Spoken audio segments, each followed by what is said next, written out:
TokuCast. Eu venci! Eu jamais vi um ninja assim. Os habitantes do mês estão de olho na Terra. Venha me enfrentar!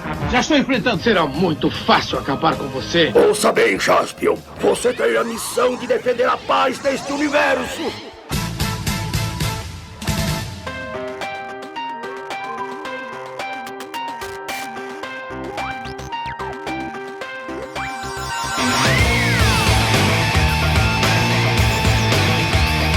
Numa distribuição tokusatsu.com.br, o fantástico, ou não, TokuCast está no ar.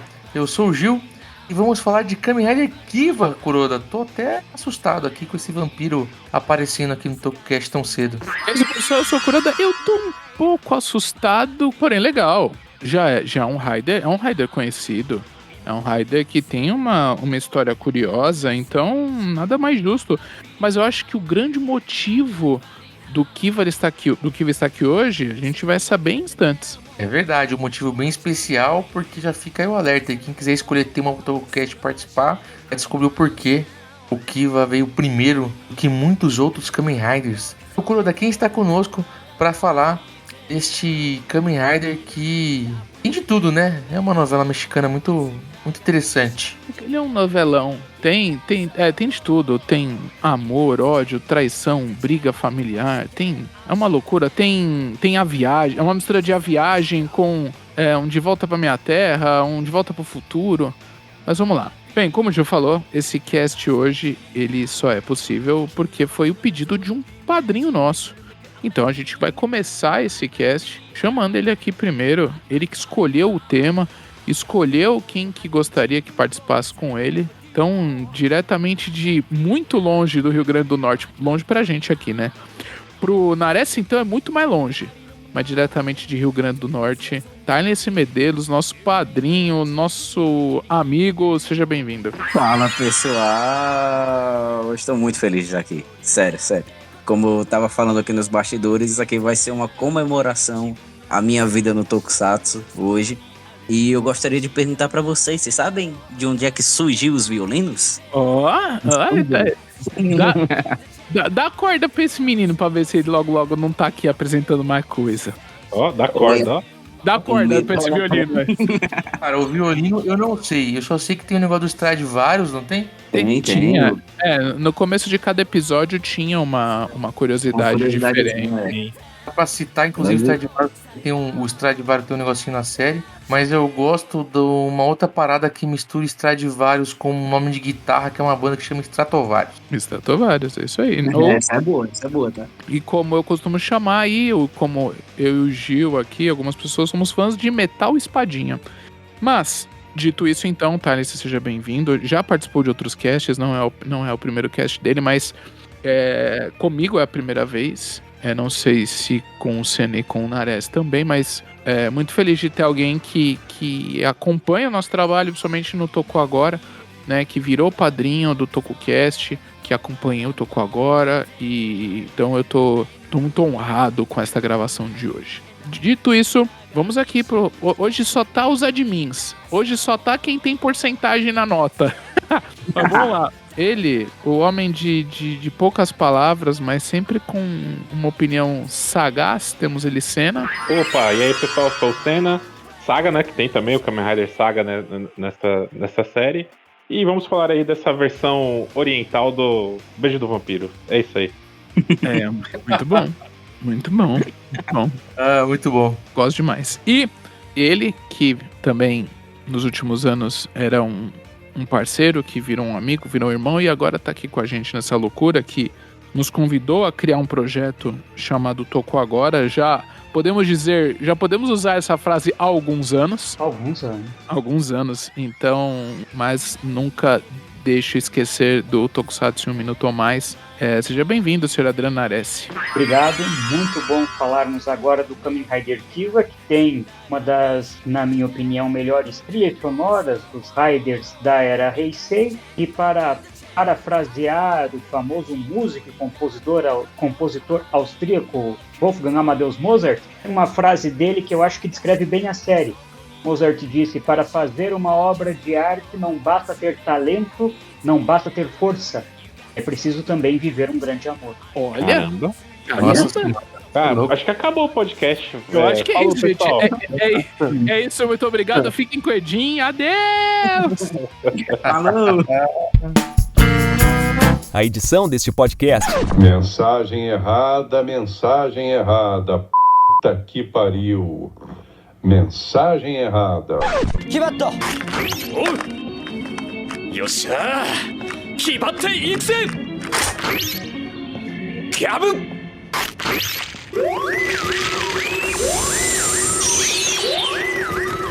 Henshin!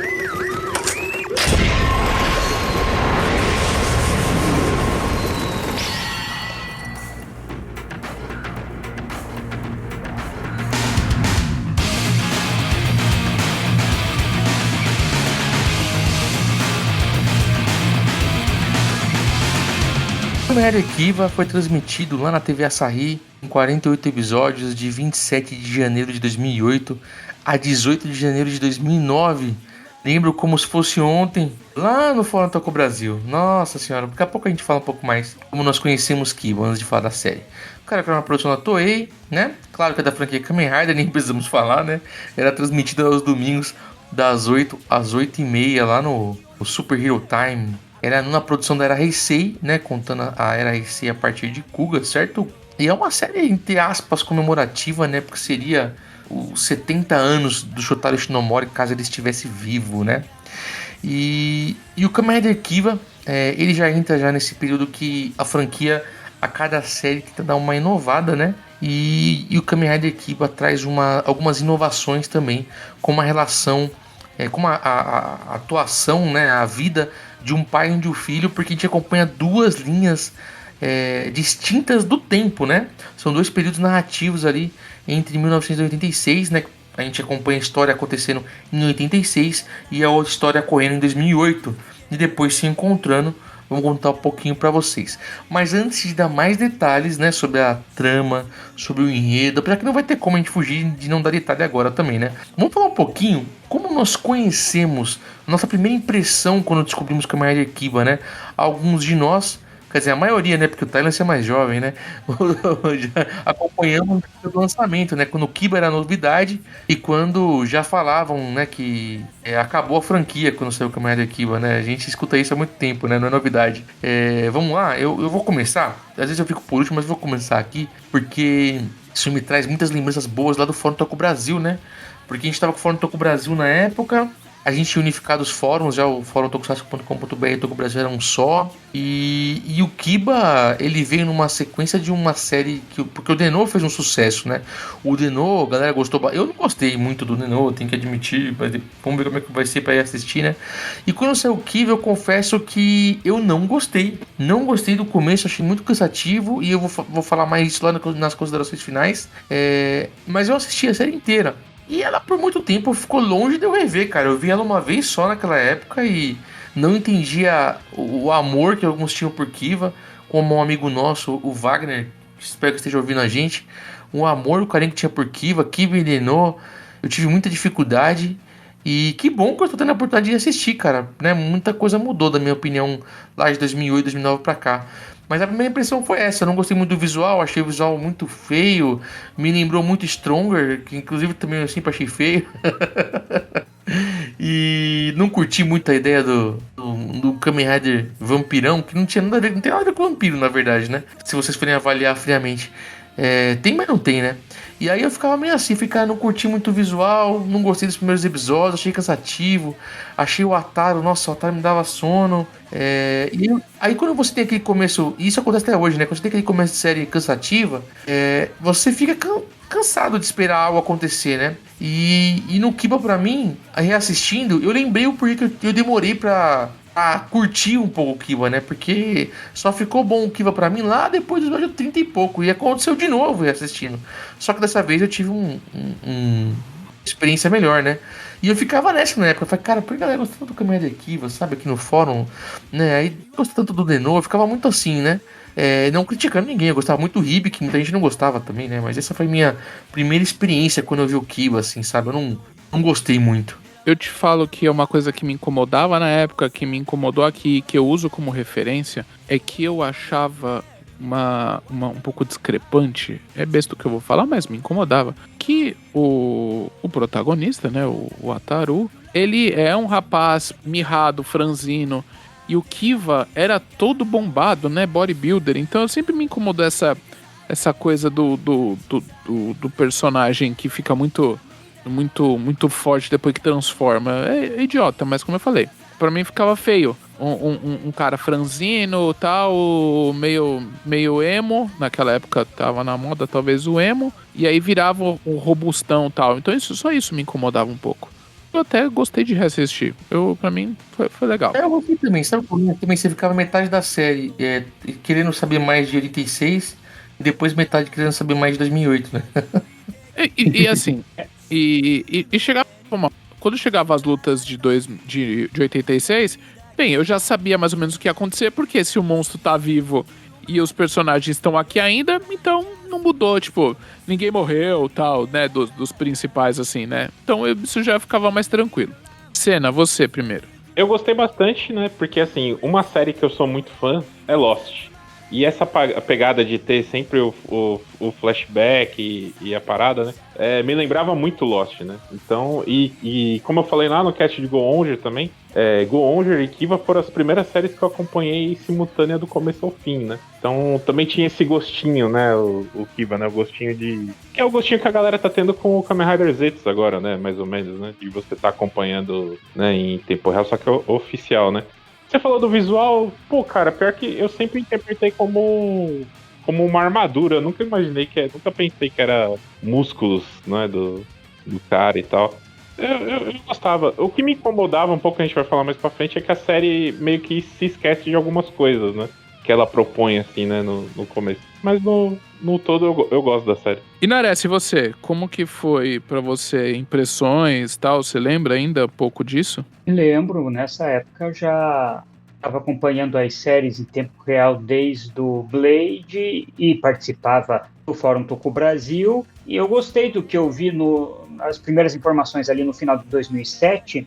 Eu gostei do visual, achei o visual legal. E nas primeiras imagens ali daquelas formas já dava para perceber a inspiração nos monstros clássicos, até porque clássicos da Universal, por exemplo, né, aqueles monstros clássicos como o monstro da Lagoa Negra, Frankenstein, Drácula, o monstro do Dr. Frankenstein, né? Esse é um erro geralmente comum que as pessoas fazem. Frankenstein é o nome do cientista, o monstro não tem nome, né? Por isso que é o monstro do Dr. Frankenstein. Fazia pouco tempo que eu tinha adquirido o box com os filmes clássicos da Universal, que tinha sido lançado em 2004, 2005, se eu não me engano. Então estava fresco na minha memória aqueles monstros e eu já fiz essa relação. E quando começou a série, algo que eu achei muito interessante foi essa jogada entre... os episódios praticamente era 50% em 86, 50% em 2008. Eu gostei muito disso, mas ao mesmo tempo pensei, será que as crianças japonesas, ou qualquer criança que assista, lembrando que na época eu já não era mais criança, né, vai conseguir entender, porque toda hora, né, você jogava para 86, para 2008, mas eles faziam aquela transição que virava a tela de ponta cabeça, que deixava muito claro, e que depois de alguns episódios começou a me encher o saco, a repetição daquela transição, que só na metade da série eles abandonaram. Acho que quando tiveram certeza que as crianças estavam entendendo os dois períodos de tempo e não precisava mais de toda aquela transição, eles começaram a só mudar para uma cena de 86 que começava em preto e branco e ganhava cor. Só para a gente perceber que voltou para o passado, né? Então isso me interessou bastante. E de cara a trilha sonora, né? É uma das minhas trilhas preferidas até hoje, dos Riders da era Heisei. Então, mas tem... eu não tive problema com a Wataru, como o Gil comentou, mas tem amigos meus que eu lembro de assistir a série e se incomodar com o protagonista. Se o Wataru fosse a mesma pessoa até o final da série, eu acharia ruim. Mas a evolução dele eu acho que foi algo de muito positivo ao longo da série. Mas é porque, comparado com todos os Riders anteriores que a gente já teve, não existia nenhum Rider igual o Wataru. Fraco, medroso, que não conseguia falar nem nada. foi o primeiro Raider assim, né? Não, o Deno era assim no começo também, pô. No primeiro episódio do Deno, um monte de gente, ele apanha de um monte de gente, tá? O Deno tem evolução, né? O Deno, quando se transforma, não é o cara que se transforma, é o... não, sim. Cara. O Ryotaro só vai lutar como Ryotaro, como Deno, lá depois, no terceiro quarto da série, né? Sim. Aqui o tempo inteiro é o Ataru. Por mais que ele tenha essa coisa de que ele vai enfrentar logo os inimigos, e na hora da luta, geralmente ele não titubeia, mas ele não conseguia nem se comunicar no começo da série, né? Ele era o que os japoneses chamam de hikikomori, né? A pessoa que não conseguia nem sair de casa direito, né? Um ermitão, como a gente fala aqui no Brasil. Ermitão, aí isso é verdade.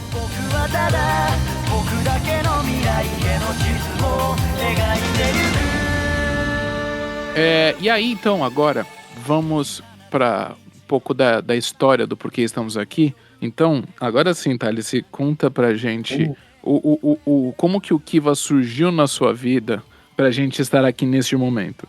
Cara, é uma história... Eu vou resumir muito essa história, mas é basicamente a razão pela qual comecei nos Tokusatsu. Eu sempre gostei muito de cultura japonesa, vi animes, essas coisas. E acontece que eu tinha um certo interesse em Power Rangers. Eu sempre achei as aberturas legais, aqueles movimentos legais. Só que quando eu passei a assistir Power Rangers, eu meio que enjoei muito rápido da fórmula. O meu período é mais ou menos o período ali que a Disney assume. Então, na minha cabeça, as temporadas eram muito parecidas. Eu sei que tem gente que ama o período da Disney, mas eu falo pessoalmente no meu caso. E aí eu tentava procurar alguma coisa que fugisse um pouco da fórmula, e eu acabava entrando em conteúdos de nostalgia. Eu via coisas sobre Jaspion, sobre Jiraiya, os clássicos que todo mundo comenta. Só que pra mim, na época, não era interessante. Eu vi os efeitos muito ultrapassados, na minha opinião. Questão da época, tá, gente? Quando eu comecei a ver isso aí era em 2012, então eu tinha 14 anos ainda na época. Então faz um tempinho. Eu já tô com 26, então tem um chãozinho. Tá velho. E aí, e aí eu sempre fui muito fã de filme de terror. Do jeito que o Gil tem besteira com... Eu falo besteira, desculpa aí, Gil. Mas do jeito que o Gil é fã de 007, eu era fã dos filmes de terror, principalmente dos monstros da Universal. E aí um dia eu caí em um vídeo que mostrava novas temporadas de Kamen Rider, além do Black. E aí eu vi o design do Kiva. E eu, como um grande fã de Drácula, de Bram Stoker, muito fã do Drácula de 31, que era feito lá pelo Bela Lugosi, dirigido pelo Todd Browning, eu fiquei, cara, vai ser isso daí. Esse vai ser o meu herói de borracha diferente. E aí, quando eu assisti Kiva, cara, eu simplesmente me apaixonei. Eu me apaixonei de uma forma, pô, que no exato momento eu estou vendo o Sky Rider. E logo, quando eu terminar Sky Rider, eu já vou começar a última temporada de Kamen Rider para ter zerado a franquia. Que é simplesmente Kamen Rider que o Nares ama, o Kamen Rider número 1, segundo o Nares, que é o Super One. É o que tá faltando para zerar. Mas para você ver como o Kiva, para mim, moldou a minha jornada do Tokusatsu. A galera fala muito que Jaspion moldou a minha época. Kamen Rider Black foi o Kamen Rider que iniciou a minha jornada. Pra mim, o meu Jaspion, o meu Jiraiya é o Kamen Rider Kiva. E aí eu tenho esse carinho muito grande por ele. E pesquisando de Kamen Rider, eu acabei conhecendo esse amado melhor podcast sobre Tokusatsu de todo... Por que não do mundo, né? O melhor programa de Tokusatsu do mundo todo. Obrigado, agradecemos as palavras. É legal, né, olha que interessante, né, como é que Kiba gerou sentimentos parecidos e totalmente diferentes ao mesmo tempo, né? E você que tá ouvindo a gente, calma, que as considerações finais vão reservar surpresas pra vocês, hein? Pam. Talvez as opiniões mudem bastante. E então vamos começar a falar do Kiba em si, né? O Kamen Rider Kiba, ele tem esse item diferente aí, da gente acompanhar duas linhas do tempo diferentes, né? Em 86 e 2008. Ele tem essa temática, né, cara, de ter um morcego, ter essa coisa da mordida, né, do Kibato, né, do morceguinho, que representa ali o poder do Kiba. Tem esse lance do... os Fangaia, né, os Fangaia, eles drenam, né, a vida das pessoas, como um vampiro chupa o sangue, eles drenam a vida da pessoa inteira, né. É que pra não ser tão visual, né, eles fazem aquelas, tipo umas garrinhas de... A garrinha que suga a energia vital mesmo. E aliás, Senna, é daí que vem o nome do Fangaia, né? Que é a mistura de Fang, das garras, com o Vampire, né? Então Sim, exatamente.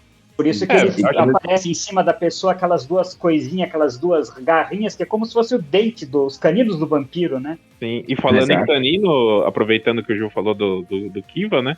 Apesar de se falar Kiva, né? Se escreve Kiba, e Kiba é a presa, né? O canino. A mordida, né?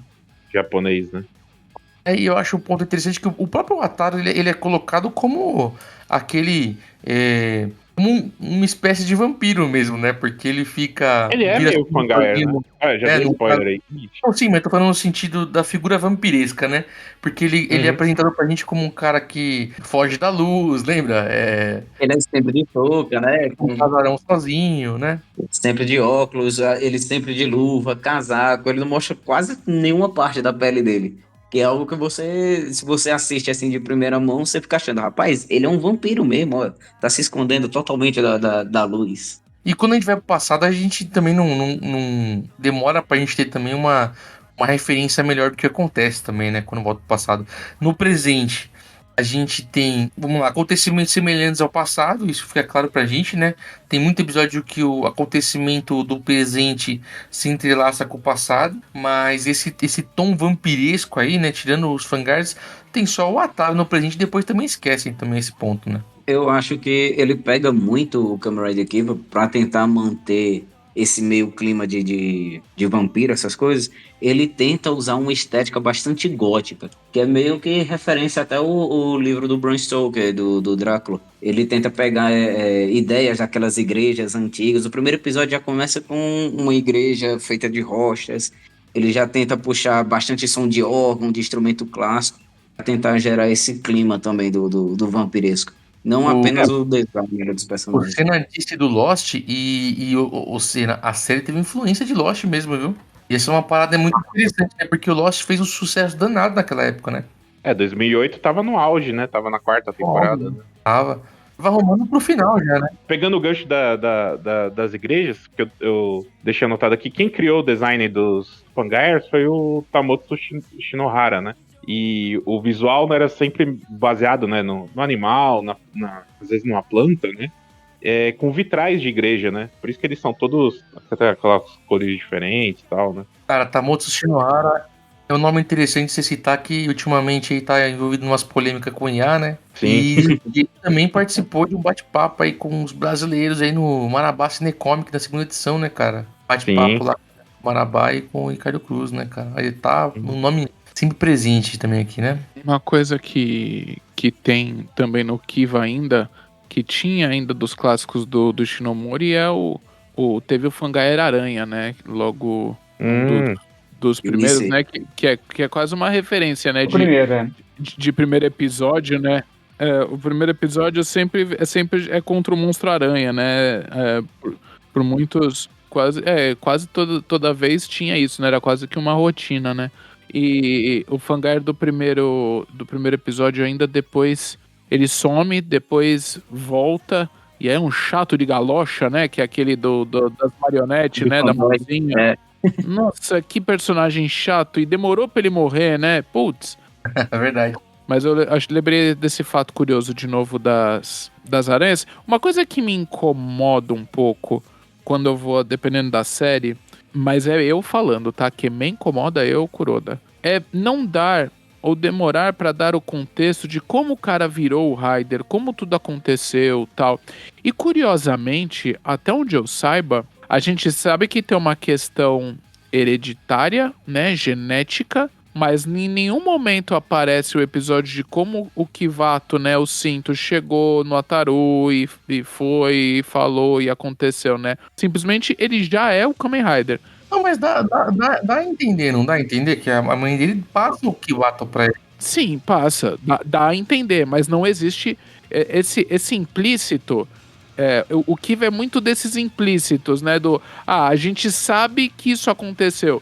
Mas às vezes é legal ver como aconteceu. É mais isso, sabe? A impressão que eu tive, assim, é que, por exemplo, o Dark Kiba ficava com o rei e o Kiba ficava com a rainha. O Kivato é filho do Kivato Vato Secando. Isso, ele é o segundo, ele é filho do outro, né? Tanto que quando no final da série o outro aparece, ele chama ele de pai, né? Quando ele e o Wataru vão pro passado, né? O nosso Kivato, ele é o terceiro. O Kivato do Dark Kiva é o segundo. Tem isso também, ele é o terceiro. Isso daí, inclusive, tem uma explicação, mas é lá aí é sacanagem, porque é lá na Light Novel do Kiva que você vai ter uma explicação de como é mais ou menos que a raça do Kivato, ele se reproduz. E essa light novel, na verdade, ela nem é... Eu não gosto muito de ficar usando essa palavra, mas ela não é canon, né? Exatamente. É um universo... Ela é um universo alternativo, né? Tanto que nessa light novel, o Kiva tem a forma Fangair dele, que é só o Kiva mesmo, só que sem o cinto, né? É a forma Fangair dele. E uma coisa também que eu achei legal também, antes da gente estar na história, já começando a falar um pouquinho desses pontos em relação, né, a personagem e tal, é a própria organização dos Fangair, né? Porque eles têm uma espécie de tabuleiro de xadrez, né? Uma hierarquia seguindo o tabuleiro de xadrez, praticamente, né? Você tem um rei, uma rainha, o bispo, o cavalo... E o torre. Um monte de peão, né? E um monte de peão, é isso aí. E aí demora pra você entender, porque o primeiro que aparece é o torre, né? Tanto que a história dele... Já aproveitando o gancho do Gil, eu não lembrava mais da história dele. Então muita coisa pra mim foi como se eu estivesse assistindo pela primeira vez, né? Eu lembrava de algumas coisas, mas não lembrava de tudo. Tanto que eu nem lembrava que a segunda Queen é a Mari do Faizo. Eu fiquei maluco, eu não lembrava dela. Yuri Haga, maravilhoso. Na hora eu fiquei louco. Então quando o Hulk aparece, eu gostei da história. Você ficou louco porque era quem mesmo? Yuri Haga. A Yuri Haga. No meu caso, o que me deixou mais maluco foi descobrir bem depois, que o Taiga, né, o ator que faz o Taiga, é o Toma Yamamoto, que ele é um dos Cavaleiros Makai, cara. O Cavaleiro Makai lá, da Noite Branca. Noite Branca, lá, como é que chama? O irmão da Arin. Isso, ele também é o cara de Cut Honey The Live, é ele também. Se a gente for entrar nessa, o que eu tenho aqui de infos também é que o Giro, que é o lobo, aqui, a maioria aqui, quer dizer, todo mundo aqui sabe. Figurinha carimbado e fez Hibiki, que aí é maravilhoso, né? Que ele fez a série Hibiki, ele era Zanki, né? O ator do Hulk... Ele, se não me engano, faz 2 personagens no Hibiki, acho que no filme no também. No filme ele é outro. Isso, no filme do Hibiki ele é outro. Ele faz dois Riders diferentes. Ele também vai voltar como Zanki no Kamen Rider Decade ainda, né? Mesmo no universo paralelo do Hibiki do Decade, ele também é o Zanki. Esse ator, ele chama Kenji Matsuda. A gente também viu ele bastante lá no Garo. Se não me engano, ele é o mestre do Garo, o mestre do Koga, né? E depois ele faz um outro Cavaleiro Makai também. Se não me engano, não sei se é do Makai Senki ou é em outra série. Ele é um ator rodado aí também, cara. O Kenji Matsuda, eu gosto dele, cara. Eu gosto dele. O ator do Hulk... Ele também interpretou um vilão em Ninja. O ator do Hulk, eu vi que ele fez Grand Caesar.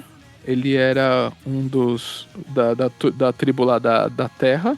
Também achei muito maluco isso. Ele era o Caesar Taulon, que era... Parece um tatu, né? Tipo um tatu. Quem que é esse aí que você tá falando? O Hulk, o Tomohide Takahara. A torre. O Dai-chan, pros íntimos. Que a gente começou falando dele, né? Porque a história dele na série era uma coisa que eu achei legal, que eu queria que ele não tivesse ficado malvado, porque eu tava gostando daquele jeito bobo.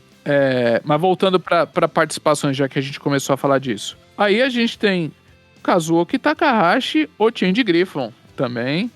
Sim, verdade. Maravilhoso. Então... Maravilhoso, lindo. O Bispo também, ele não é um dos vilões também lá de Hibiki também? Ou não? Sim, ele tá em Hibiki, ele tá em Wizard, ele tá em Revise também. Era o Macamu lá. O Change Griffon aqui explode cabeça, né, cara? E aí a gente falou da Mari aí do Faizo, né? Que também foi muito bom. Peraí, rapidinho, como é que é o nome do Griffon mesmo? Kazuoki Takahashi. Mas ele não tinha um outro nome também? Não era aí que era alguma coisa Kawaii? Eu tô muito louco. É isso mesmo, ó, Hiroshi Kawaii. Ele também usava esse nome também. O povo que gosta de mudar de nome, né, cara? Eu queria aproveitar pra falar do o dublador do Kivato também é um cara importantíssimo, né? Tem uns dubladores bons. Não, ele é mais conhecido por anime, né? Ele dubla o Joestar lá em Jojo. Ele faz a voz do Sakamoto Taro no Sakamoto Days agora, né? Ele é um dublador bastante famoso no Japão. É, porque ele tem a voz grossa, então ele faz o Scanor, do Demon Slayer. Tem um outro dublador que eu não sei o que ele fez no Kiva, mas é o dublador do Gaara, do Naruto, e ele faz o Akaza agora do Demon Slayer, que fez bastante sucesso também. Ele faz alguma coisa também no Kiva. E a gente também não pode esquecer do Kohei Takeda, que foi o Kurenai Wataru, né, o pai do Wataru lá em 86 e que voltou lá em 2017 no Guild como o Kazumi Sawatari, né? Pô, esse ator vestiu 3 roupas de Kamen Rider, né? O Grease, o Dark Kiba e o Ixa, né? O Codiceto que faz, já que estamos falando da galera, né? O Codiceto que faz o Wataru, né? Kurenai, o Kiba, ele também era parte da banda Tetrafang. E que é a banda que cantou várias músicas todas da trilha, né? Não, na verdade, a banda foi criada pra série, né? Ah, sério? Adriano... Só cantou aqui também, né? Vocês tem trilha aqui, não é? Isso. E o Denô tem bastante... Denô tem alguns clipes, na verdade, né? Mas o Kiva tem muito clipe, cara. Tem clipe da Distance Play, tem da música do filme, tem da Supernova, né? Que o Nares estava pontuando aí sobre a trilha, né? Eu acho que eu falei do Codiceto em algum que fim levou aí, eu desconfio. Ah, não tocou agora. O Codiceto que seguiu com uma grande carreira em dramas e até hoje tem, inclusive enquanto a gente grava esse cast, ele tá no ar com um drama no Japão, se tornou um ator muito famoso, é um dos atores de Tokusatsu que deram certo, né? Porque Tokusatsu é que nem Malhação. A maioria some e a gente nunca mais vê na vida, uma pequena quantia dá muito certo. O Codiceto tá nessa pequena quantia que deu muito certo. Tem ator de Tokusatsu que vai parar na Record também? Igual na Malhação. Vocês falaram da amiga lá do Wataru também, que também fez, acho que Sailor Moon, não foi? Sim, sim. Inclusive ela vai voltar agora, desenterrar a personagem. Já voltou, na verdade, né? Pra terceira edição do Girls The Mix. E eu não assisti ainda, mas provavelmente ela vai virar a Kamen Rider Kivara. Ah, no, a Shizuka Nomura, tá. Ela voltou agora no Girls The Mix. Ah, é ela que voltou. Eu queria saber quem que era a atriz que tinha voltado no Girls Remix.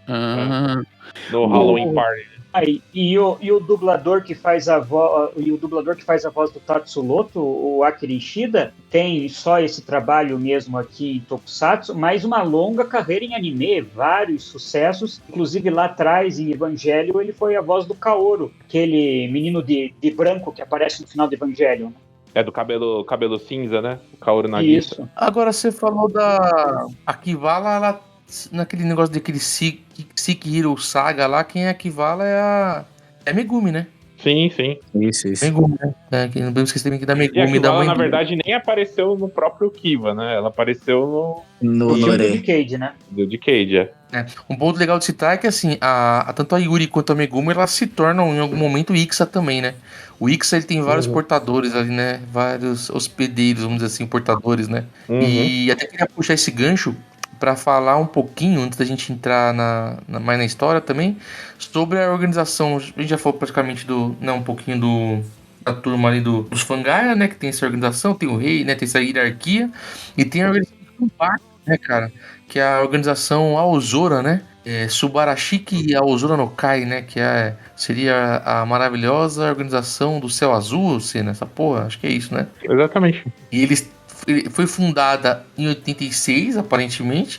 Achei que até que é mais antiga. E eles estão caçando os Fangaia, né, cara? E daí a gente é apresentado lá em 86 pra praticamente... Vou falar que importa, tá? Não vou falar de todos os membros, não. Que é a Yuri, praticamente, né?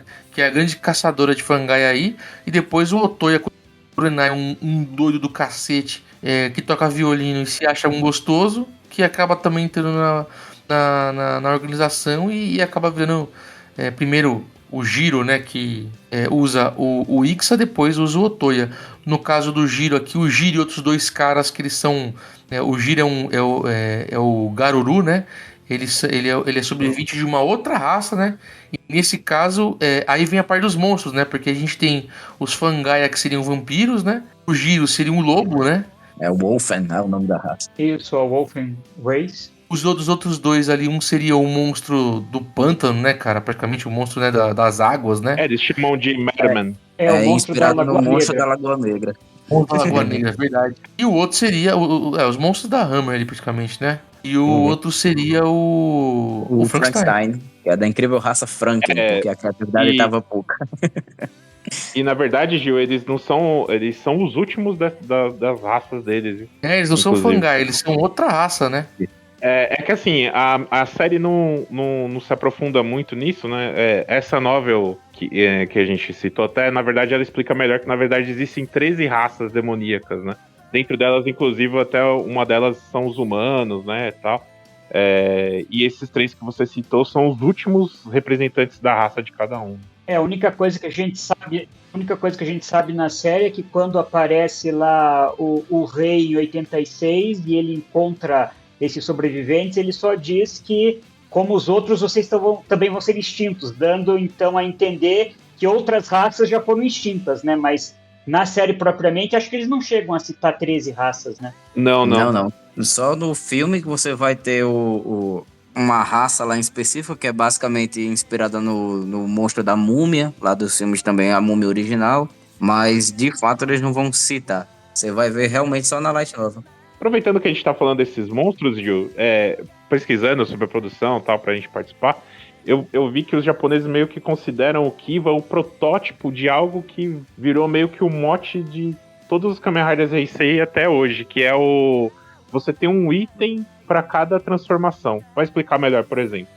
O Kuga, cada forma dele era o próprio cinto, certo? O Deno, por exemplo, tirando as formas especiais, as formas deles as 4 formas base estavam todas no cinto, né? Eram botões do próprio cinto. E aqui no Ki você começa a ter apitos, né? O apito que chama uma forma, a outra, tal, não sei o quê. E se você for ver do Decade pra frente, todas as formas alternativas, né? São itens, né? São outros itens que dão esses gimmicks, né? Da transformação. Mas no caso do Hulk não eram cartas? Também conta como item? Não, mas eu digo pra dar as formas, né? Conta como item, mas quando você comprava lá, por exemplo, o deck do Ryuk, vinha todas as cartas do Ryuk, entendeu? Tô falando de ter várias paradas diferentes, né? Dessa questão de colecionismo, né? O famoso, como a gente chamava em criança, o produto vendido separadamente, como fala. Sim.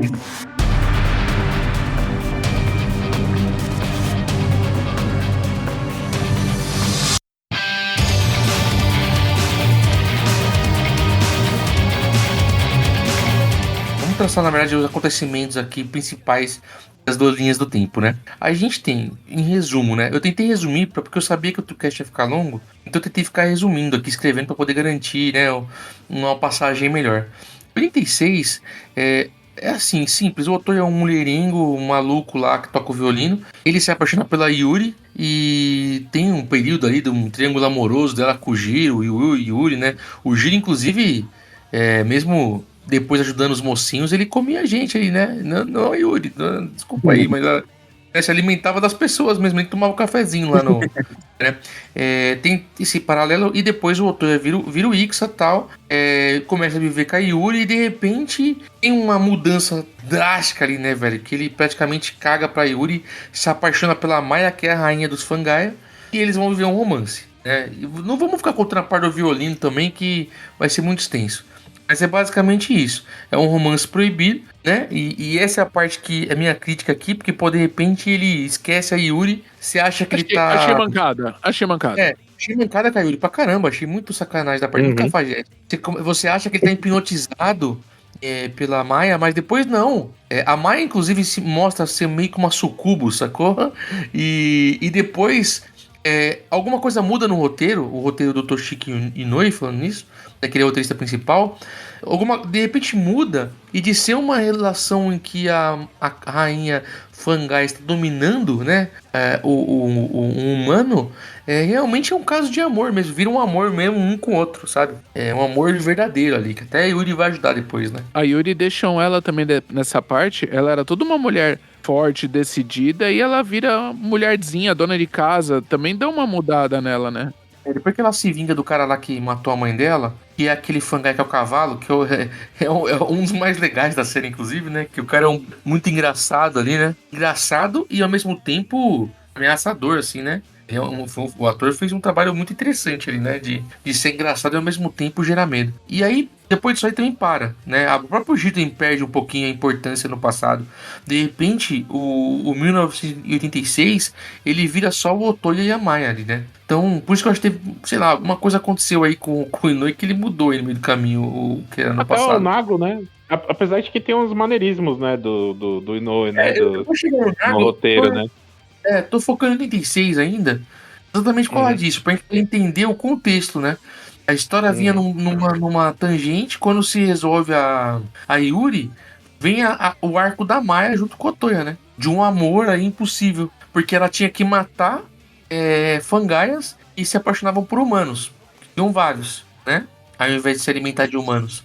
E ela queria entender o porquê e ela acaba se apaixonando por humano. Meio que vira a sina da Queen, né? Das rainhas, né? As duas rainhas acabam se apaixonando por humanos. E em 2008, quando você pega assim a linha bem resumida do tempo, o Ataru vive sozinho, né? A mãe já morreu, teoricamente, porque ela tá viva depois, a Maya. O pai já morreu, e a gente vê a morte dele no final. Ele não quer relação com nada, ele quer ficar lá mexendo com violino, que é o que era a paixão do pai, da mãe também e tal, beleza. Ele é o Kiba e ele sabe que tem que combater os Fangaia, né? Por que tem que combater os Fangaia? Também não é falado. Quem que indicou que ele tinha que ser um caçador de Fangaia? Isso também eu achei um furo no roteiro. No caso, ele fica escutando o violino do pai dele. E o som do violino meio que toca na cabeça dele para que ele tenha que lutar. Ele não tem uma razão própria dele. Mas não é muito claro isso, né? Mas beleza. Aí ele conhece a galera da Ozoro, né? Filha da Yuri, ele vai conhecer o Nago e tal. O Nago, no começo, é um personagem insuportável, né, cara? Com trauma infantil e tarado por botão, né? Isso, é um caçador de recompensas, né? E até colocam ele meio como um religioso a princípio, né? Porque o Ix é tipo um cavaleiro templário, né? Isso. E é isso por um bom tempo. Aí aparece aquele amigo guitarrista lá, que depois fica revoltadinho também vira Ixa. Muita coisa acontece ali. E por muito tempo, o interessante, como eu comentei, é o passado. O futuro fica interessante quando tem a virada de jogo, que assim, o Ataru se apaixona por uma menina. Essa menina é a nova rainha.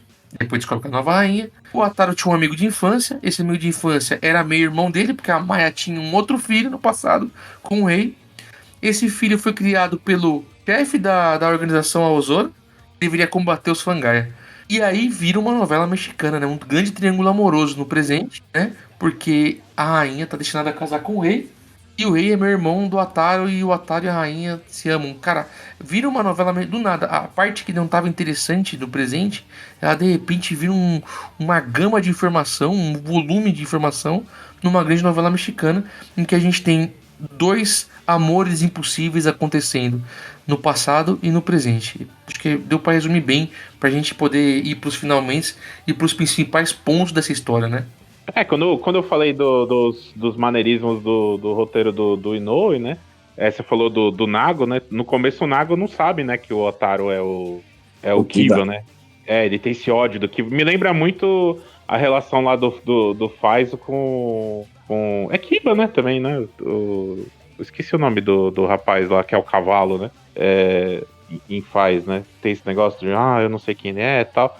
E ele é um personagem que muda muito, né? Ele vira cômico, né? No meio da série e tal. Ele vira um bobão, né? Depois que ele perde o poder do Ixa, ele fica meio obcecado com isso e tenta ser útil. É interessante que na minha memória, tava muito forte esse Nago que você comentou, palhaço. E eu fiquei esperando o tempo inteiro ele chegar, ele mudar, e isso é no quarto final da série, e não dura muito tempo ainda, né? Agora, por que na minha cabeça a memória que eu tinha do Nago era praticamente a série inteira ele sendo um idiota? Esquecer também tinha aquele negócio, né, que o Castor Doran tinha que vir comer, né, a alma lá que sobrava do Fangai, e depois o cara esquece aí, não rola mais. E você falou do Castelo, é uma coisa interessante do Castelo Doran e tal. Depois a gente entende mais pro final o porquê de algumas coisas, né? Mas é engraçado que você tem o cara que vai ser o rei, que é o Kamen Rider Saga, né? Ele também tem o poderzinho dele e o morcego. Não é um morcego, aquilo ali, sei lá o que, né, velho? Aquele cinto dele lá. É um chupa.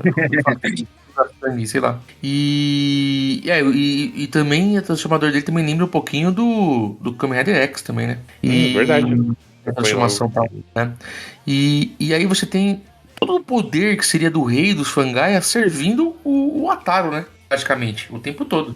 O castelo, o Kiiba, né, o Kibato, a espada depois, né? Ô, Nares, eu acho que você lembrou mais dessa parte do Nago bobão, porque é a melhor parte da série, né? Porque até a série esquentar, o Nago é um chato do cacete. Inclusive, eu acho muito engraçado essa transformação do Nago, porque no início você vê o ódio dele do Kiva, o ódio não é tão explicado assim.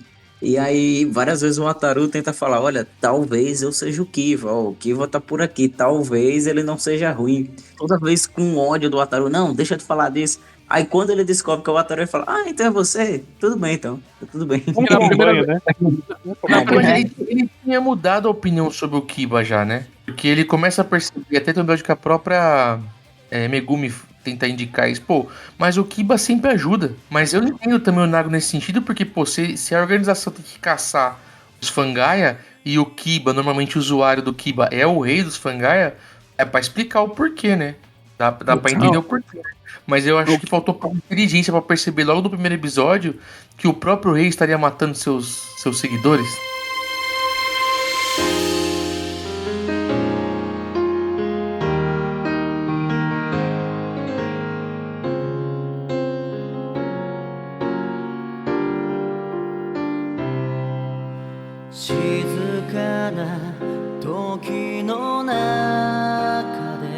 O castelo, quando surge, por que surge, como surge, umas coisas que demora pra aparecer. Aí depois você descobre que no passado eles viviam no castelo, os Fangais. Aí você, ok. Mas até o... Como que chama? É Axolot? O dragãozinho. O Tatsuloto. Ele aparece também do nada e aí libera um outro poder. Então isso que é uma coisa que eu sou crica de... Aparece do nada, sem explicação e pronto. Aí às vezes me mata. Tem um livro do Grant Morrison que fala, né? Tem certas coisas que não precisam de explicação, né? Por exemplo, quem enche os pneus do Batmóvel? Isso não faz importância, né? Mas quem construiu, né? Da onde veio, é importante, né? E curiosamente, só um fato que eu acabei pegando, a última forma que ele faz, que ele mistura a forma com as três armas, né? Os três. Ele tem uma que ele não usa. Eu só não lembro se é o martelo ou se é a arma. Ele não faz, né? Ele não tem a forma final com o verde, né? Então. Ou não? Não. É com a. O verde mesmo. Com o verde. Cara. Quando dá Fever, né? Quando dá Fever. Mas como vocês comentaram do Inoue, esse ponto que o Kuroda levantou de não explicar de início exatamente como começou e tudo mais, eu acho que é muito comum nas obras dele, porque, por exemplo, antes disso, ele participou de vários outros, mas escrever inteiro também é o Kamen Rider Agito. Ele só não escreveu um episódio do Agito. E o Agito a gente só vai saber depois da metade, como que o protagonista veio a se tornar o herói. Então, até o nome, né? Ele só vai saber que ele se chama Agito lá pro fim. Sim. Quase. Sabe qual é o problema aqui ele costuma fazer um pouco dessas coisas nos materiais que ele escreve. Então, como o Senna tinha comentado, ele tem algumas marcas mesmo, que se você já viu uma série do Inoue, você já espera que algumas coisas aconteçam na história e sabe que certas coisas não vão acontecer porque, querendo ou não, a pessoa tem um estilo, alguma coisa assim que se repete meio na forma dela de contar histórias, né? Sabe qual é o problema no Kiba pra mim? Que é assim, ó, o poder da rainha, o poder busca uma nova rainha. Isso a própria rainha fala pra menina. Como é que chama a menina lá, a nova rainha? Esqueci. A Mil, né? A Mil. E agora, o rei, e aí um ponto importante, já adiantando, né? O Ataru volta pro passado, por quê? Porque ele acha que ele matou a Mil, né? Então ele volta pro passado pra poder separar os pais, pra ele não nascer e não matar a mulher que ele ama. E aí acontece todo o lance, porque ele acaba ajudando a trama a rodar, o Otoya virar o Dark Kiba pra destruir o rei e tal. E aí o bebê, que é o Taiga, é bebê porque o Taiga é mais velho que o Ataru, o filho da Maya com o rei, né? Ele já nasceu e ainda não tinha... Ele só vai ser entregue lá pro chefe da Ozora criar, né, depois desse acontecimento. Ele destrói o próprio pai. O poder do rei, né, dos Fangaia, escolheu um outro hospedeiro. Esse é o entendimento que eu tive. Como que o Ataru, só por ser usuário do Kiba, ele consegue empunhar a espada, convocar o castelo, sendo que esse poder estaria relacionado com o rei, que é o que mostra o rei fazendo. O rei empunhava a espada, o rei convocava o castelo, entendeu? E o Ataru não tem o poder do rei e nem o poder da rainha. Ele só é um híbrido. Meio sangue. Não, mas ele é amigo do rei, né? Então ele chama... Não, brincadeira. Esse ponto pra mim tá muito em aberto do porquê o Ataru é tão especial. Eu acho que ele é especial, assim, na concepção, porque ele é a união, é o Romeu e Julieta, né? Ele é a união das duas paradas que se odeia, né? Ele tenta explicar isso quando ele mostra o próprio Otoya sendo especial. Porque o Otoya, por amor a Maya, por amor, né, a esse amor proibido e tal, ele consegue inclusive se tornar o Dark Kiba mais de uma vez. Lutar junto com o Ataru pra destruir o rei, né, o King. Mas é muita produção de barra, acreditar que só a força do amor fez o menino ser poderoso, né? É interessante porque esse detalhe que o Gil comentou, tanto quando eu assisti aquela vez como agora, eu nunca observei por esse lado de que o Ataru, como que ele pode invocar o castelo se ele não é o rei, já que o rei é o Taiga. Para mim, eu sempre achei que o Ataru conseguia invocar o castelo, porque o castelo não é especificamente ligado ao rei. Eu achava que o castelo era ligado à família dos Kivati. Enquanto o Kivati estava com o rei em 86, ele usava todo aquele poder. Mas o Kivati II relegou o rei e passou para o lado da Maya. Então, tudo aquilo que o rei usava passou a ser do filho da Maya híbrido, né? Era esse o entendimento que eu tinha. Resolveu para mim minha dúvida, então. Você me ajudou a matar. É isso. Agora, no final da série, uma coisa que eu odiei, e quando começou a acontecer, eu lembrei que eu tinha odiado isso lá em 2008 também. É quando vem a história de que o líder da Ozora lá, ele foi transformado num Fangaia pelo Saga, e daí finge que matou ele, e depois ele magicamente reaparece. Eu odiei esse detalhe, porque, primeiro, se eles têm o poder de transformar humanos em Fangaia, e de fazer o contrário, transformar um Fangaia em humano, o que eles estão fazendo ali? Eles já podiam ter transformado todos os humanos em Fangaia. Mas, ao mesmo tempo, eu pensei, se eles transformarem todos os humanos em Fangaia, eles não vão ter como se alimentar. E se eles querem destruir os humanos, eles vão passar fome. Então, eu achei horroroso esse trecho da história.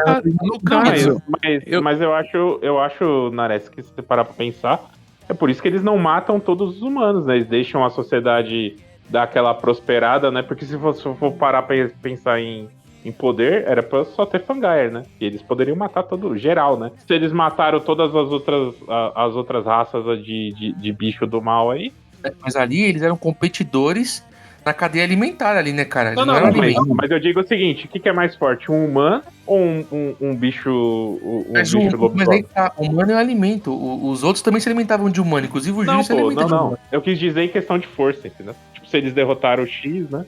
Pra derrotar Y é muito mais fácil. O final da série eu achei horroroso. O que eu tava tentando pensar na minha cabeça e queria uma expectativa é que quando o Shima, que é o chefe aí, vira um Fangaia e aí morre e depois volta, na minha cabeça é que existia algum Fangaia que copiava o rosto de alguém e aí copiou o dele e aí ele foi destruído E depois, aí sim, o Shima volta, aí sim era ele mesmo, que ele tava em algum lugar, trancafiado e tal. Eu cheguei no momento da série que eu tava... Não me preocupava mais com a Megumi, que a Megumi some, né? Não me preocupava com o Nago, com aquele chatão lá do guitarrista, com a menina, com o Shima. Não me preocupava com ninguém. Eu só tava preocupado só porque, assim... O acontecimento do passado foi muito importante, porque você consegue saber quem é o Wataru, como é que o Wataru, né, foi concebido, o que aconteceu com o Otoya, beleza. E depois no presente, porque era a grande briga dos irmãos, né? Eu achei que os irmãos iam se matar, né, cara? A amada dos dois morreu, né, velho? E no final foi o Bispo, né? E não o Wataru que matou e tal. Foi foda. Eu tava mais preocupado com esse acontecimento do que com o Shima. Quando o Shima reaparece, fala, velho, foda-se. Ninguém se Tá, importa. O Taiga, velho, ele pra mim é o personagem que me dói muito no final da série, porque eu acho ele o maior brincante que existe na face da Terra, pô. Ele finge a morte do Shima, ele finge que mata o Shima e traz o Shima de volta. Ele finge que mata a mãe dele e traz a mãe dele de volta. Toda hora ele fica brincando com uma pessoa no meio da tela. Não, ele finge que é mal e fica bom também, né? Porque no final ele e o Wataru ficam de boas. Um é o Kiba, o outro o Dark Kiba, né, cara? E eu achei meio mórbido nesse final a mãe olhando pra eles e lutem, só por meio da luta vocês vão se entender. E os filhos caem na porrada e ela fica sorrindo, olhando eles se matando. Qual mãe já não mandou uma dessa aí? Uma trocação saudável? E o Taiga tem uma parte interessante do plot, porque, pô, a mulher que ele ama o irmão. A mãe deu o Kiba pro irmão, sabe? Preferiu o irmão. Trocou lá o pai e ele por um humano. Então tem tudo um contexto interessante. Só que no final, cara, ele fica bom. Porque o bispo tenta também virar o rei, né? Tenta forçar, usurpar essa condição de rei. Assim como o próprio Wataru tenta ser o rei pra poder poupar o próprio Taiga, ou pra poupar o irmão. E no final, cara, tá tudo bem. Os caras estão de boa. Todo mundo lá no casamento do Nago e da Megumi. Todo mundo feliz, né, cara? Eu ia falar disso agora. 2 pontos. Então, já que você falou do casamento, é um ponto que eu falei que no último episódio que eu me emocionei, que eu achei legal eles terem feito, já que eles faziam essa coisa de viagem no tempo, o pai conseguiu ver o filho e tal, eu achei que foi justo a cena da Megumi lá sentada vestida de noiva e a Yuri aparecer. Então eu gosto quando acontece esse tipo de coisa assim. Aí eu me emocionei porque eu achei bonito, achei que foi legal. Foi justo fazerem isso com as duas, a mãe e a filha se encontrarem, sabe? Mesmo que não sendo de verdade, né? Sendo só uma hipótese, eu achei muito bonito, então eu me emocionei. Por que não fala como é que a Yuri morreu? E o mistério ficou quem que é o pai da Megumi. E do irmão, né? Que eles têm um irmão também, né? Tem um irmão, né? Tem o irmão mais velho, E outra coisa que é muito engraçada é que o Akira Kido, o dono da cafeteria, é velho nos 2 anos. Nas 2 épocas. Ele tá lá já eternamente. E tristemente o cachorro morre, né? Porque o cachorro não consegue sobreviver a 22 anos, né? Entre o 86 e 2008. O cachorro aparece filhote e depois aparece velho. Não aparece? Mas no final da série eles trocam. Ele era um Golden e parece que eles pegam um Pug no final. No final ele morre. Ah, sim. No final. Mas mostra o cachorro nas 2 épocas também, né? Aí depois, no final, muda o cachorro. Sim, isso é verdade. Eu só gostaria de relatar um personagem pra mim, que eu não me lembrava que ele era tão detestável quanto eu me peguei. Porque na minha cabeça era um romance tão bonito, mas, velho, revendo o Kiva, eu acabei Kiva, eu acho, domingo, que era a ideia da nossa gravação. Cara, a Mil, pra mim, é a vilã desse negócio, pô. A Mil é a menina que ela basicamente não gosta de ninguém. Aí ela se apaixona por um carinha. Depois, por causa da missão dela, ela não quer matar os outros Fangires, né? Quando ela assume o poder da Queen. Porque acha que o Ataru é humano. Quando ela descobre que o Ataru é Fangire, dane-se. Ela passa a matar os demais Fangires tranquilo. O problema dela era só a hipocrisia dela. E ela começa a colocar vozes na cabeça do Ataru dizendo pra ele matar o próprio irmão pra poder casar com ela, pô. Eu acho isso uma sacanagem tremenda. Isso aí no Brasil é terça-feira, isso aí acontece direto. Cara, a Maia também fala pra Yuri que ela já era também e perdeu o Playboy. E ela pode. Ela pode.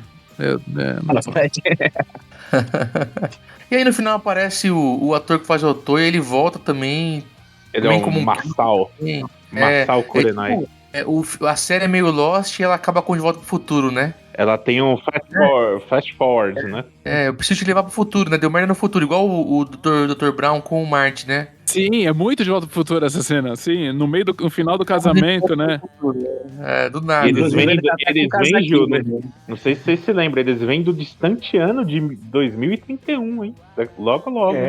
Faltam só 6 anos pra gente chegar lá. Eu acho interessante também que a Toei, né, o diretor, né, acho que o Yosuke Kanemoto, que é o principal, o Yunoi também, o Shigenori Taketera também, que supervisionou a brincadeira, né, eles buscaram um tom mais sombrio pra série, porque o Denou era mais leve, mas ao mesmo tempo também eles criaram um negócio, uma série, vamos dizer assim, ela tem uns momentos... muito engraçados, né? Engraçados, mas muito dramáticos também, né, cara? O episódio, pra mim, de revelação lá de que o Atari é o Kiba e o Taiga é o rei e a Miu a rainha é super complexo, né? Interessante, né? Cheio de camadas, né? Você falou de ser engraçado. O Kivato, ele é meio engraçadinho, tipo os imagins, né? Também eram, né? Verdade. Essa veia cômica, né?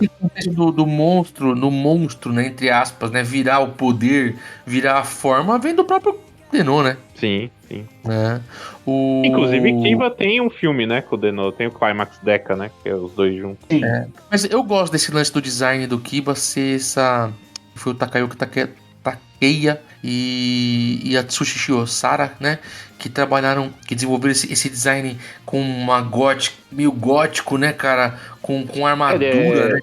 Ele é baseado também naquela... Eu esqueci o nome em inglês. Acho que é Jack O'Lantern, né? Que é aquela lanterna de abóbora, né? Isso. Eu acho interessante esse lance todo, né, cara? De novo, tem muitas escolhas interessantes assim na série. Eu acho que demora um pouquinho pro roteiro ali do Toshiki no andar, mas tem umas escolhas bem interessantes assim na produção, assim, né? Bom, a série, gente, o final da série é basicamente isso, tá? Então eles vão pro futuro. Vai o Ataru, o Taiga, o Nago, nem teve dente de núpcia, sacou? E o Otoya 2 aí vão voltar pro futuro. Porque veio os Neo Fangai aí. Quantos filmes teve, Senna? Então, filme solo teve um, né? Que é o Rei do Castelo Demoníaco. É o Rei do Castelo Demoníaco, que é um filme solo, né? Só do Kiva. Esse filme no Digon Onge, eu até falei que tem uma chamada muito legal, que é os imagins do Denou fazendo a apresentação do Gon Onge, né? Que é uma chamada pra esse filme. E tem um filme crossover que vem antes, né? Foi lançado antes, que é o Climax Deca, né? Que é do Denou com o Kiva junto. Agora de música, a Nares falou que gosta muito da trilha, né, Nares? É tudo da Tetra Fang, porque eu sempre lembro da Supernova, né, cara? A música Supernova, ela foi um frenesinho fora do Brasil, na época que saiu. E tinha vários relatos da galera botando a música pra tocar na academia e correndo em velocidade 10 só enquanto a música tocava. As trilhas incidentais, aquelas do meio da história, são todas da Tetra Fang, com exceção de uma que é cantada pelo ator do Nago. Essa daí, a banda não tá junto, a Tetra Fang. E a abertura, Break the Chain, é da banda Tourbillon. Nessa época já era a Avex, né, que é a famosa gravadora japonesa que escolhia quem ia cantar as aberturas do Kamen Rider. E foram eles que cantaram a abertura. Eles são uma banda com 3 membros e tem realmente essa pegada mais metal, assim. Além da abertura... tem umas insert songs maravilhosas, né? Que o Nares estava falando, né? Eu gosto muito do tema da torre, né? Do Hulk, que é a Lightning to Heaven, né? Nossa, essa música é fantástica. Cara, Lightning to Heaven é muito música de power metal, hein, Okuroda? Fala aí, muito música do Jill, né, velho? Lightning to Heaven.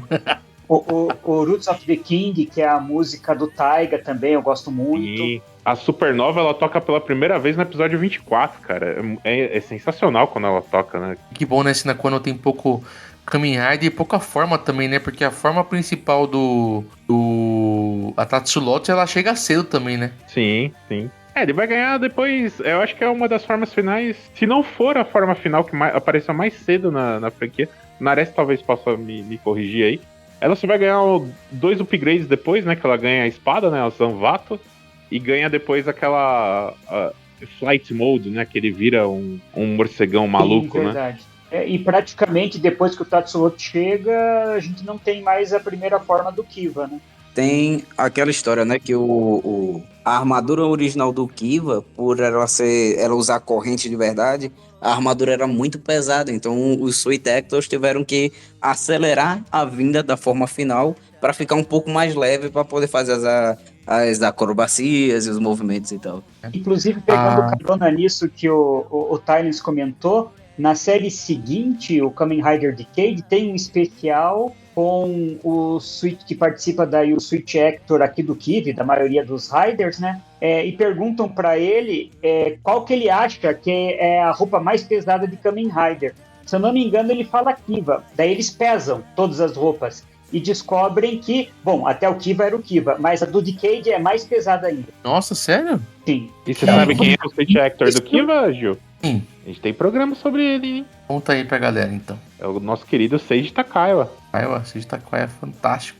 E agora, você falando do Dekiro e tal, o Deno teve uma venda em torno aí de 11 bilhões e meio de ienes em produto. O Kiba cai pra 8,7 bilhões. E o Deno foi um sucesso, hein? O Kiba dá uns passos pra trás aí em valor, né? Não continua subindo, né? Eu acho que talvez por isso que o Decade também, eles chutam o balde, né? Porque tem tanto colecionável do Decade, né? Se você colecionar todas as cartinhas, todos os brinquedos, né? Isso que eu falei do Kiva dele virar um morcegão maluco, no Decade meio que todos os Riders, né? Tem um Final Ride lá.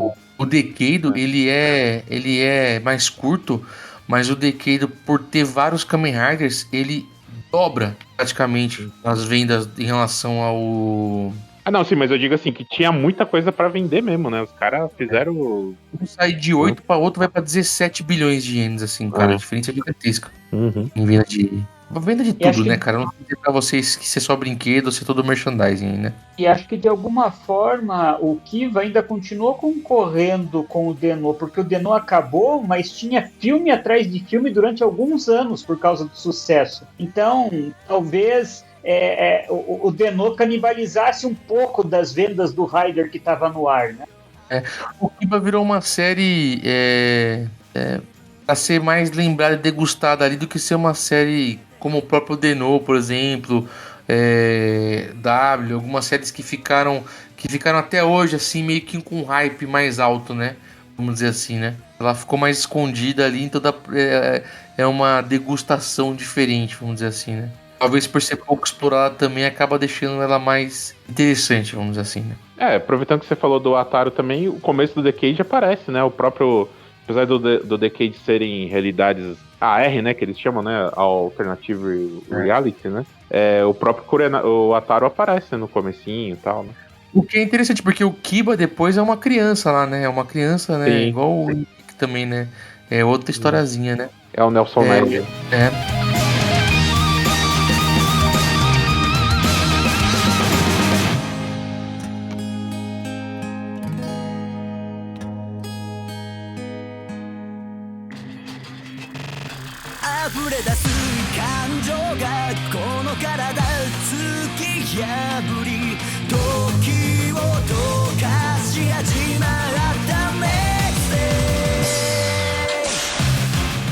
Kuroda, desperte, quebre as correntes do destino e escolha que será o primeiro aí a dar as considerações finais sobre Kamen Rider Kiva. Foi bom ver Kiva direito, né? Eu acho que a nossa cabeça, quando assiste a série na época do lançamento, com todas as questões de legenda, todas as dificuldades e tal, acho que tem muita coisa que passa despercebido. Pra mim passou muita coisa que eu já não lembrava.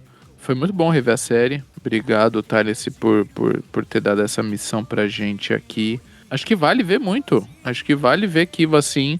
É isso, ainda tem essa cara de novelão, que é uma coisa que eu gosto, dependendo da série. E o Otoya cansa um pouco, mas você vai começando a gostar dele, até de como acaba toda a história, tudo. Então acho que vale a pena, sim, pra quem não assistiu, assista. Pra quem viu já faz uns anos, reveja, que é bom pegar esses detalhezinhos da série. Vale muito a pena. Vou deixar o Thales também de penúltimo. Senna, suas considerações finais sobre Kiva. Opa, cara, eu acho que toda série vale a pena você assistir, menos Ghost Sayer.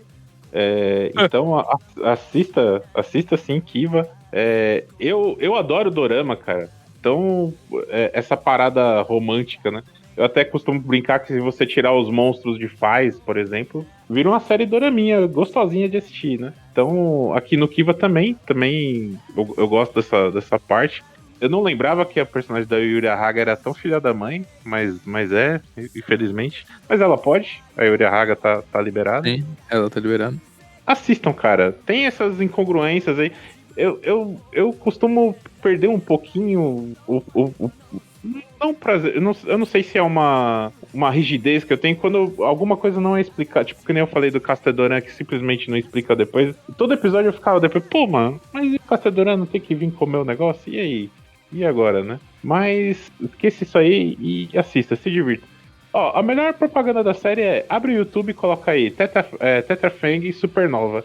Se a música não te convencer a assistir, nada mais vai te convencer, cara. Escute aí. Eu lembro, na época do fórum, que tinha alguém que usava um GIF de assinatura, que era o Otoya dançando quando a Yuri tá no telefone e aparece ele dançando de fundo. Isso eu achava tão engraçado na época do fórum. E aí, que alguém usava isso como GIF de assinatura. E aí, quando eu revi a cena de novo na série, me deu uma memória afetiva legal, assim, de rever de novo essa dança, assim, ela no telefone e ele dançando no fundo. E aí bateu uma saudade do fórum.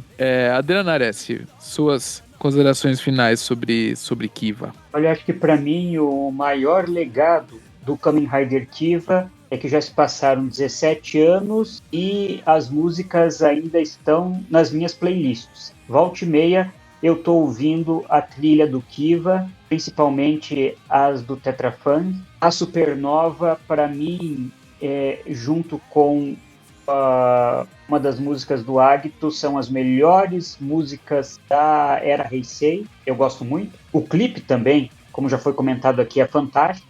É muito bom o clipe. E é mais ou menos nessa época, começou um pouco antes ali, né, no Deno, a fazerem os clipes das músicas, assim, um pouco, mas ficou, na série do Deno, ficou em cima da música tema e das variações com os Imagins. Aqui teve clipe de quase todas as músicas da série. Eu gosto muito do Kamen Rider Kiva, eu gostei quando assisti, não é uma das minhas preferidas, mas eu gostei muito quando eu assisti lá em 2008. Tive a mesma sensação agora revendo, continuei gostando. A minha memória me tapeou em algumas coisas. Eu achei que o Uruko morria muito antes, ele ainda dura bastante na série. Eu tinha aquela imagem do Nago palhaço, e isso só acontece lá no quarto final e por um curto período.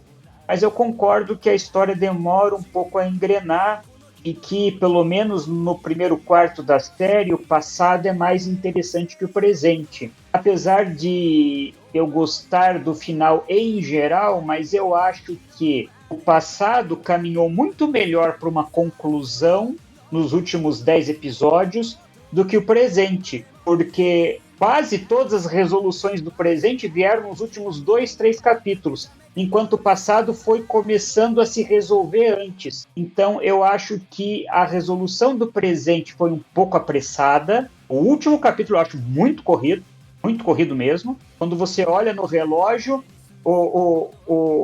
acaba de ressuscitar o Rei Fangaia do passado e faltam 10 minutos para acabar a série. Não só o episódio, acabar a série inteira. Então eu acho muito corrido. Acho que o Inoue pecou um pouco nesse ritmo final que foi muito bom no passado e corrido demais no presente. Mas eu gosto muito da evolução do Ataru. Como eu comentei aqui no início do cast, lá no início da série, um hikikomori, um ermitão, uma pessoa que não se relacionava com ninguém, muito fechada, e que ele termina encontrando a confiança, né, se relacionando com as pessoas, que abriu para o amor, inclusive na série, encontrou o irmão, redescobriu a mãe. Então eu acho ele um bom exemplo de personagem que evolui o tempo inteiro ao longo da série, mesmo quando ele volta a ser uma pessoa lá recolhida, mas dessa vez ele está cercado de pessoas que o amam, e é elas que conseguem tirar ele da clausura novamente, né? Então, eu acho que é um personagem, é um Kamen Rider que foi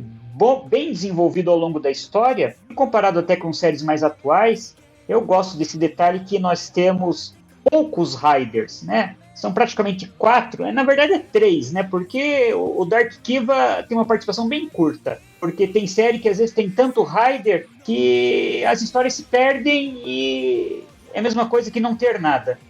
Então eu recomendo que quem não assistiu dê uma chance para Kiva. Quem só assistiu uma vez, assiste de novo para ver se a opinião ainda é a mesma, porque eu acho que assistir Kiva uma segunda ou terceira vez não é perda de tempo, é garantia de que você vai ter um bom entretenimento. Boa demais. Carlos Medeiros, você que nos convidou, então de novo agradecer você por gostar do nosso trabalho, por ser nosso padrinho aqui desse nosso projeto, realmente por acreditar, a gente fica muito feliz.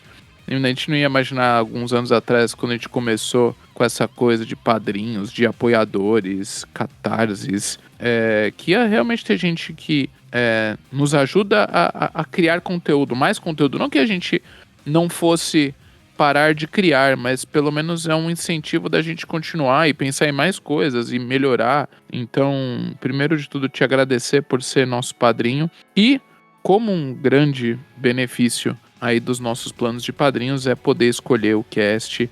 Você ainda escolheu até quem você queria que participasse. Então, obrigado novamente. Mas conte, né? Você já falou algumas vezes, a gente sabe então que Kiva tem um lugar muito grande aí no seu coração. Mas, vendo o peixe do Kiva agora pro público, né? Por que as pessoas deveriam assistir Kamen Rider Kiva? Cara, eu acho que, primeiramente, né? Gostaria de dizer mais que obrigado a vocês, tá? Porque foi um canal que eu descobri muito abraço sem querer. E basicamente toda semana eu meio que converso com vocês. Por mais que vocês não conversem comigo, toda semana eu converso com vocês.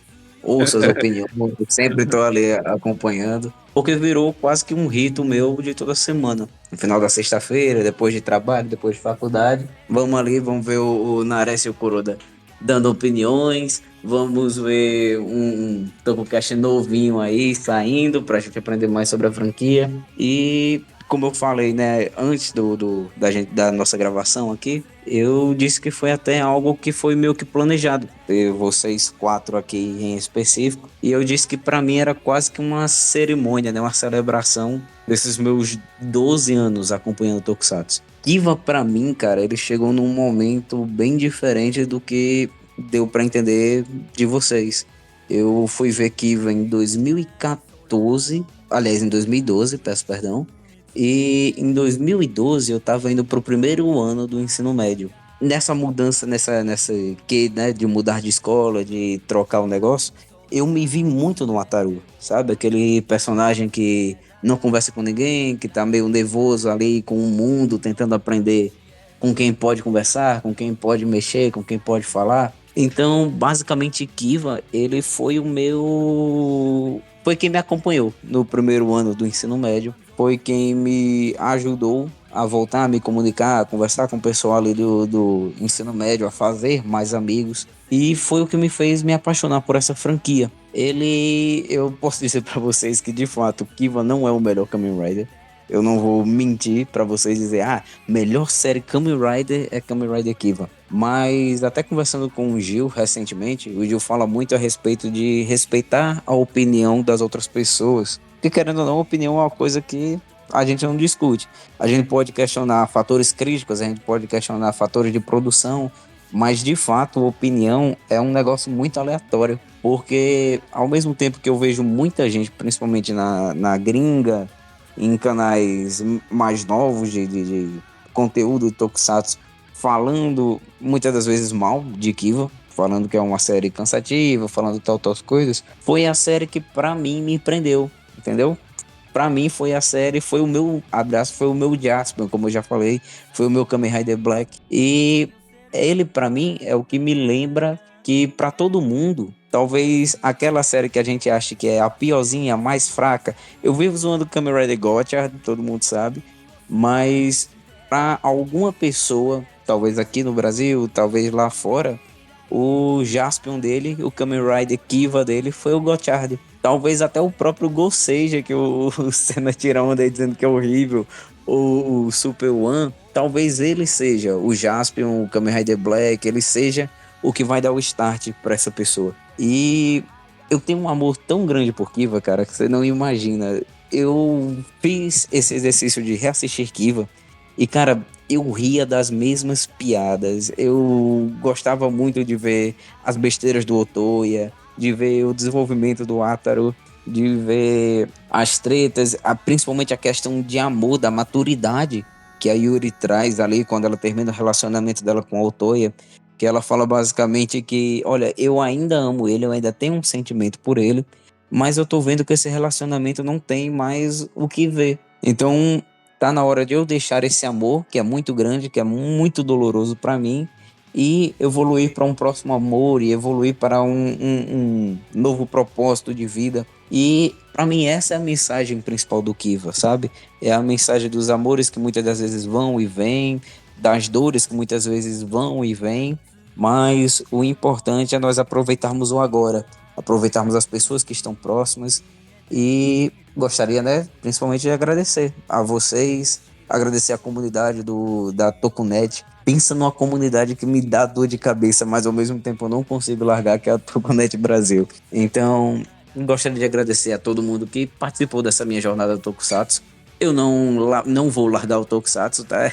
Isso não é uma despedida da franquia. Eu vou tão somente terminar a franquia Kamen Rider e pretendo logo estar iniciando em outras, conhecendo Ultramans, que eu nunca vi nenhuma série Ultraman, mergulhando mais em mais produções. E, novamente, só dizer que eu sou grato por ter assistido Kamen Rider Kiva, por ter visto várias coisas, aprendido várias lições a partir dessa série que, para muitos, pode ser boba, mas para mim tem um grande significado. Cara, muitas palmas, hein?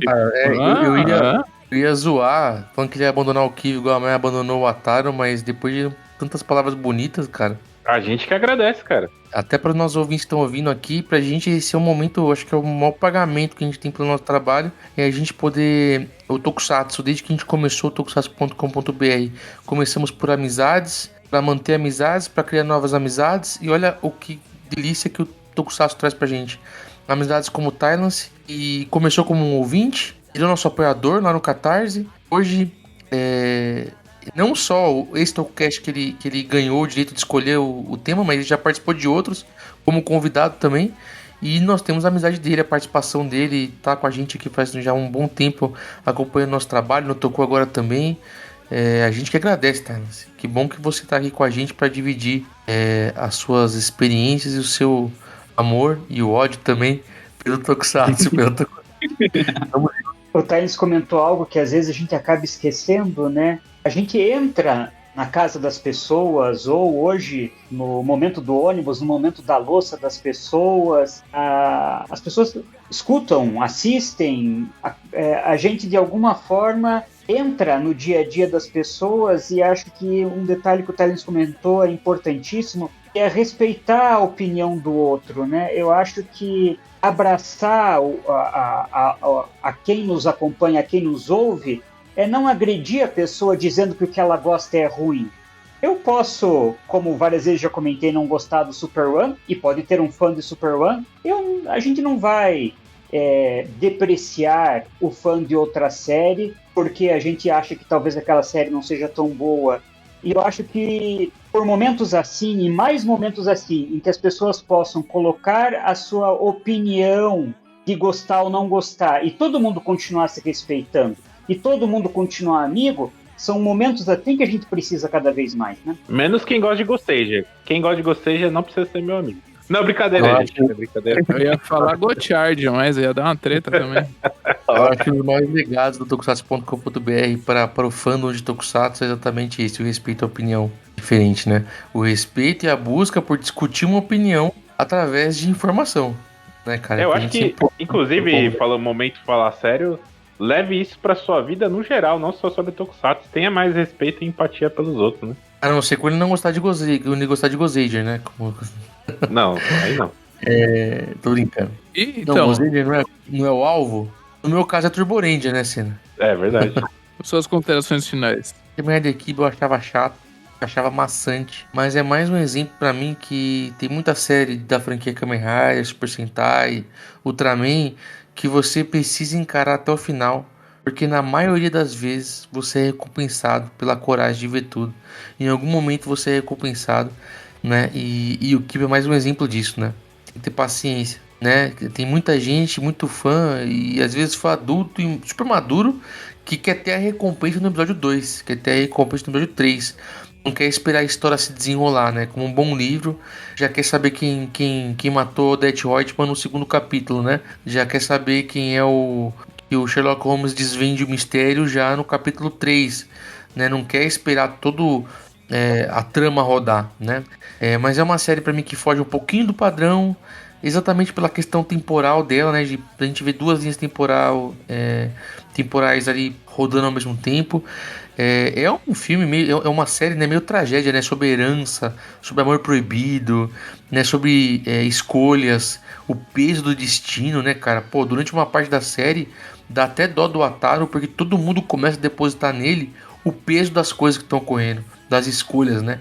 Acho que é a parte que ele mais se desenvolve, mais cresce, né? Porque todo mundo quer que ele resolva. Vocês perceberam esse momento bem cansativo, e você percebe ele querendo fugir disso, né?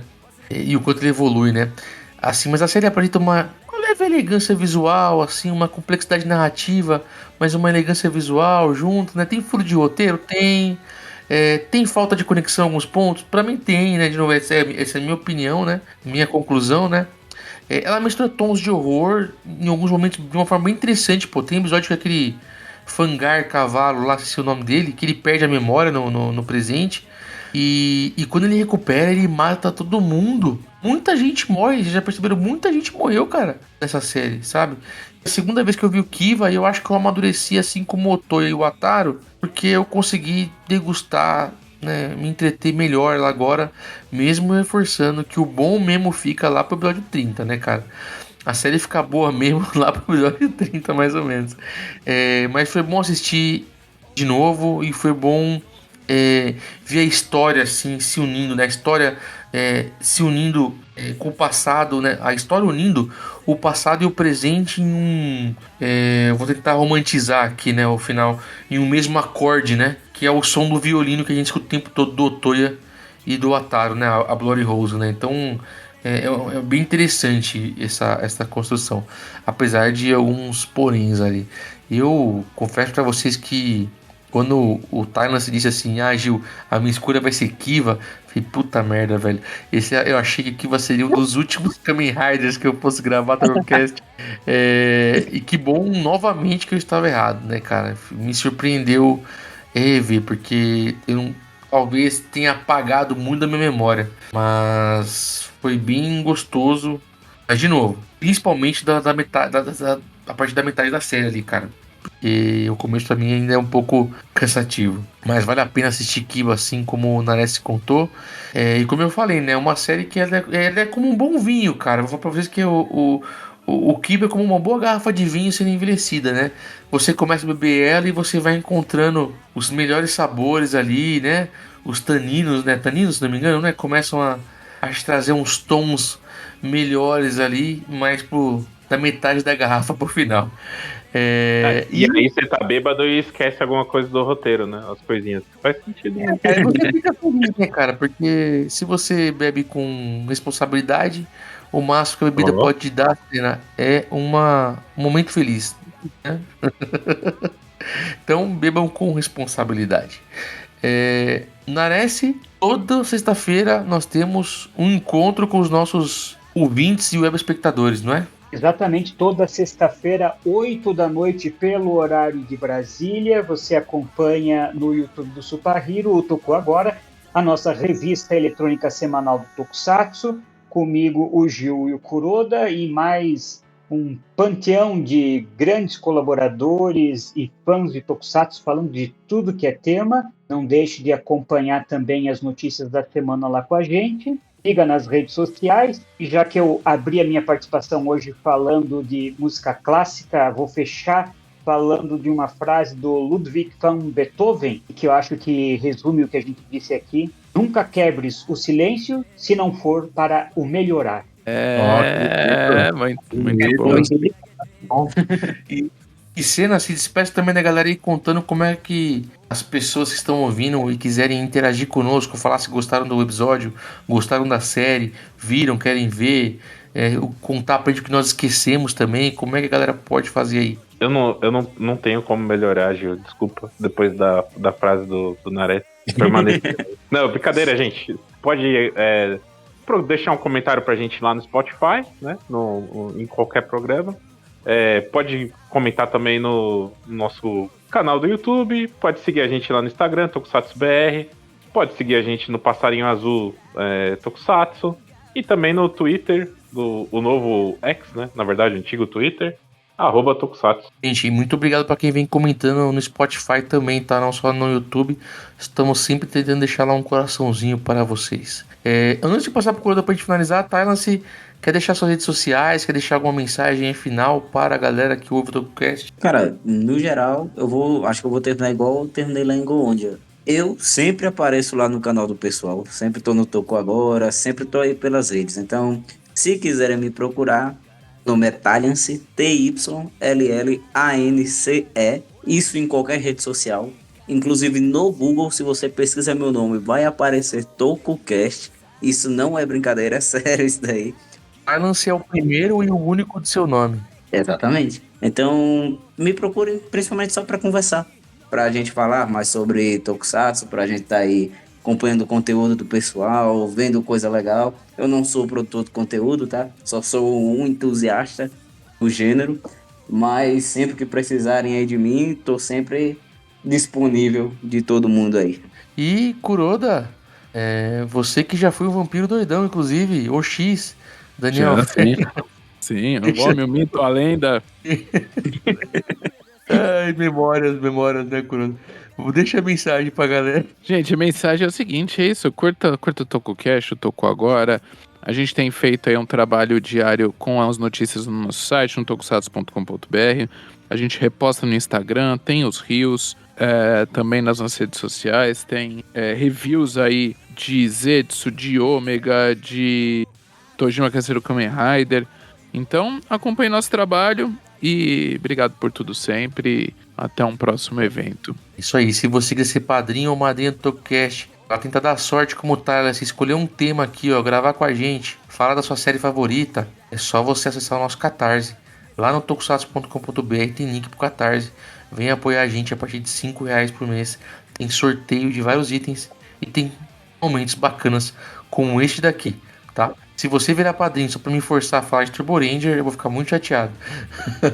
Nossa, por favor. Dependendo do seu plano, eu fico até feliz. Que venha algum padrinho novo que escolha o plano que pode escolher um TokuCast e escolha Turbo Ranger ou Kamen Rider Super One.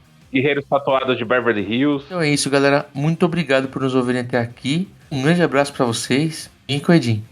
Eu acho que o Nares gosta de Ghost, é por isso. Não, eu não sou fã de Ghost.